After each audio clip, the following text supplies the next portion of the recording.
আসসালামু আলাইকুম। সবাই দোয়া করবেন। আমাদের মসজিদের ছাদ ঢালাই কাজ শুরু করছি। যে যা পারেন সহযোগিতা করবেন, ভালোবাসা দিবেন।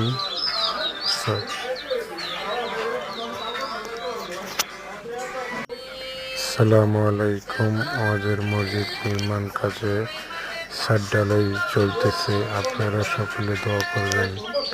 আপনাদের ভালোবাসা হয়তো আমরা ছাদ ঢালাই দিতেছি, হয়তো টাকাটা আমরা দিচ্ছি, ভালোবাসাটা আপনারা দিচ্ছেন। হয়তো মসজিদটা আমাদের, জায়গাটা আমাদের, ভালোবাসাটা আপনাদের। আপনাদের অনুদানে আমরা কাজ শুরু করছি। সবাই দোয়া করবেন সফলভাবে, যেন আমাদের কাজটা, নির্মাণ কাজ জানি আমরা শেষ করতে পারি।